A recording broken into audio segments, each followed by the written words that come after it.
Bonjour camarades, je suis l'Encyclope et bienvenue dans cette nouvelle vidéo. Aujourd'hui nous allons parler de Louis-Dominique Cartouche, un des plus célèbres brigands français.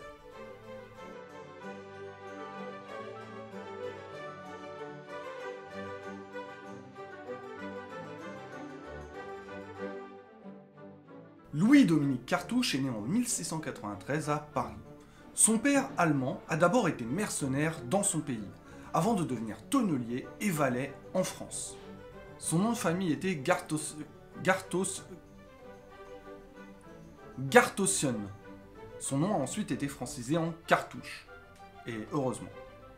À 11 ans déjà, les problèmes commencent. Il se fait virer de son collège et se met à voler dans les rues. Il vole de tout.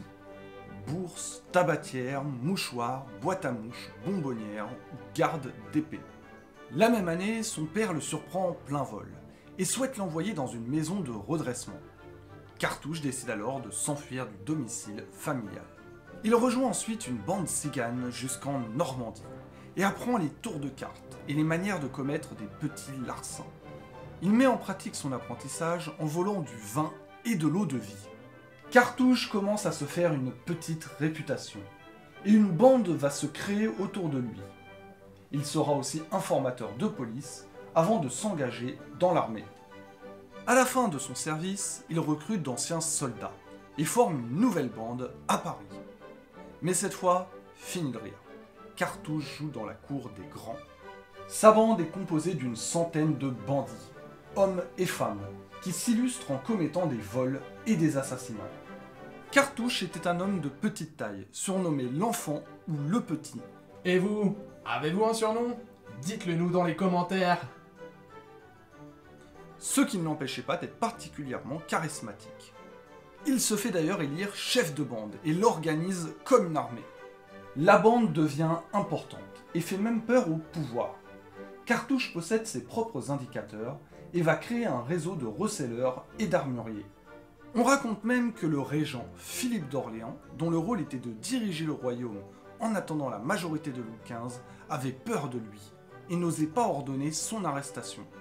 Ça vous donne quand même une idée de la crainte que pouvait inspirer Cartouche. La population de l'époque est exaspérée par la corruption des puissants. Et certains actes de Cartouche et de sa bande vont leur valoir l'estime de la foule. Un jour, Cartouche aide un marchand ruiné en payant ses dettes. Puis, il va voler les créanciers du marchand et reprendre son argent. Une autre fois, il vole une épée que le régent comptait offrir en cadeau diplomatique. Cartouche s'aperçoit que l'épée est fausse et la remet en place en laissant un mot disant « Au premier voleur du royaume qui a tenté de faire tort à Cartouche, son confrère ». Lors d'un carnaval, lui et sa bande vont promener une charrette de mannequins représentant les forces de l'ordre. Et les passants pouvaient les fouetter à volonté. Mais ça n'en reste pas moins une bande criminelle. Ils attaquent les carrosses faisant le trajet entre Paris et Versailles, des bijouteries et des hôtels. Ils vont même voler 1 300 000 livres d'actions en 1720. Cartouche est un grand séducteur. Là aussi, on a quelques anecdotes sur le sujet. Un soir, il pénètre dans l'appartement d'une duchesse. Et au lieu de la cambrioler, il lui demande de lui servir un dîner. Après avoir mangé, il la complimente sur ses plats. Mais il lui reproche la qualité du champagne. 2 jours plus tard, il lui fait livrer une caisse de champagne de première qualité. Un autre soir, il rentre chez la marquise de Beauffremont par la cheminée. Il s'excuse, nettoie le tapis, et lui offre pour se faire pardonner un diamant valant 2000 écus. À ce compte-là, moi aussi je veux bien me faire cambrioler. À son apogée, la bande compte près de 2000 membres. Cartouche est au sommet de sa gloire. Il est craint et adulé par ses troupes. Pour preuve, un de ses hommes a voulu le dénoncer. Il a suffi d'un ordre de lui pour que cet homme soit égorgé. On dit qu'il aurait lui-même tué 4 personnes. Le problème dans ce genre de situation, c'est qu'on sait qu'elle ne pourra pas durer. En septembre 1719, 3 de ces hommes sont capturés. Et même si Cartouche était craint, ils seront torturés et finiront par le balancer. Et vous, auriez-vous résisté à la torture? Dites-le nous dans les... Ne répondez pas à cette question. Il est arrêté en 1720, mais il réussit à s'échapper. Et en 1721, c'est le régent lui-même qui ordonne son arrestation. Mais Cartouche est un expert quand il s'agit d'échapper à la police. Il prendra même un autre nom, Jean Bourguignon. Mais en juillet 1721, une récompense est offerte en cas de renseignement sur lui et sa bande. Il ne faut pas oublier que cette bande, justement, est avant tout composée de bandits, et les trahisons vont se multiplier. Il est finalement dénoncé par son complice Brutus. Cartouche et 3 de ses complices sont arrêtés le 14 octobre 1721. Ils tentent de s'évader avec 2 codétenus, mais échouent à cause des hurlements du chien de garde. Poussez pas! De toute façon, j'ai jamais aimé les chiens. Je préfère les chats. Une fois attrapé, il est enchaîné dans une cage pour éviter une autre évasion. De nombreuses personnes viennent lui rendre visite.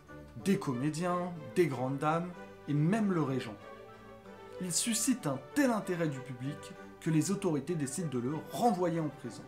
Cartouche subit la torture mais ne dit rien. Et vous, auriez-vous parlé sous la torture? Mais tu l'as déjà dit! Putain, on en a marre, tu donnes toujours ton avis sur les vidéos. Relou! Toujours à faire ton intéressant. Fais chier! Il prétend ne pas être Cartouche et ne savoir ni lire ni écrire. Le 26 novembre 1721, il est condamné à mort avec 6 de ses complices.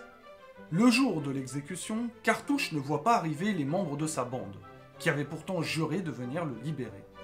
Il est furieux et décide de repasser aux aveux et de balancer tous ses complices. 90 en tout.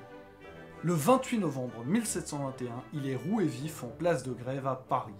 Il n'avait que 28 ans. Le supplice sera effectué par Charles Sanson fils, membre de la famille Sanson dont on vous a déjà parlé dans une autre vidéo. Son cadavre sera ensuite exposé, et des curieux payeront pour le voir. Comme si c'était la Joconde en quelque sorte, mais en moins joli. Bonjour. Sympa cette expo. Elle n'est que temporaire, vous savez. Comment ça, temporaire? Eh bien, à cause de l'odeur. Comment ça, à cause de l'odeur? Ça veut dire que je pue? Mais t'es pas mort, enculé? Ah si, c'est vrai. À la suite de son exécution, plus de 350 personnes seront arrêtées et condamnées pour leur lien avec Cartouche. Dans les années qui vont suivre, Cartouche va devenir un mythe. Des chansons, des poèmes et des pièces de théâtre vont lui rendre hommage, et ce jusqu'en Italie. C'était l'histoire du bandit Cartouche, et je suis son descendant spirituel. C'est pourquoi je vais vous demander, gentiment bien sûr, de vous abonner, de partager cette vidéo, de laisser un commentaire et de nous rejoindre sur Instagram. Pour résumer, un abonnement ou la vie. À la prochaine, Malandrin.